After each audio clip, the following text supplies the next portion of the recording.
Hello, I've got our final Colossians soap to share with you today. The last few weeks we've really enjoyed as a Connect group journeying through the letter of Colossians. We've been doing this for now, I think, 7 to 8 weeks, and really enjoyed just digging into what God has really been speaking through the Apostle Paul and speaking to us, the church. And so, really enjoyed this series, and we're going to move on next week to go through First Peter and do that as a soap. So you're more than welcome to join us as we go through the letter First Peter, and that'll be next week, Tuesday, 2 p.m. You're more than welcome to join us at Zoom. Now, for the final one in Colossians, we did the full chapter 4. The reason being was that pretty much most of the chapter is his kind of greetings and say hi to this person, that person, and his signing off. So we thought we'd just kind of do the whole chapter together. I'm not going to read the whole chapter right now. In fact, what I'm going to do is I'm going to share just the first portion of the chapter. You can read it on your own, the rest of it, but I'm going to share the first portion before he kind of gets into his final greetings. And he says this in Colossians chapter 4. Masters, be just and fair to your slaves. Remember that you also have a master in heaven. Devote yourselves to prayer with an alert mind and a thankful heart. Pray for us too, that God will give us an opportunity to speak about his mysterious plan concerning Christ. That is why I'm here in chains. Pray that I will proclaim the message as clearly as I should. Live wisely among those who are not believers and make the most of every opportunity. Let your conversation be gracious and attractive so that you will have the right response for everyone.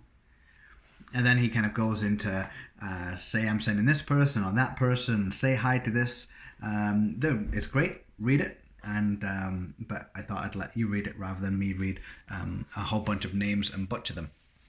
And so what we got from this chapter was that Paul was continuing this theme. He started off by saying, hey, even the masters, remember that you have a master in heaven. So therefore, be fair to whoever you're the boss of. In that context, in that culture, there was slaves. And so he was saying, be a good master. Treat them with respect. Look after them, because you know that God is above all things. And then he kind of encourages the church to pray. He says, devote yourself in prayer with an alert mind. This is a commandment that we as believers are to pray for one another, pray for opportunities. Like Paul, he's in chains and he's saying, pray. He says, pray for us too, that God will give us opportunities to speak. He's not saying, pray that I get released from prison. He's saying, pray that I have the opportunities to speak the truth to the people that I'm in. So what a great encouragement that is for us to be spending time in prayer ourselves. And yes, it's good to pray for the needs that we have, but to also pray, God, give me the opportunities to share your love, your truth with others in my life. To speak and share how I've been transformed by just the awesomeness of God. I want to share that with others. So give me those opportunities and give me the words to say. And then he continues by saying that, let your conversations be gracious and attractive so you have the right response for everyone. It's one thing being able to share the gospel, but it's another thing, and more importantly, really to back it up by the way we live our lives. It's hypocritical for us to be so bold and share about Jesus, but then people go, but there's no difference about you. The way you talk and behave and treat people, so important how our actions are. So the right words, but also the right actions to follow, they point people to Jesus. And so this is such a great encouragement that Paul is sharing with them, to pray that he gives the words, but also be praying that he continues to change and transform us to be that living light in our communities, in our families, in our household, to make the most of opportunities. We have people in our lives that don't know the truth, that haven't grasped the goodness of God.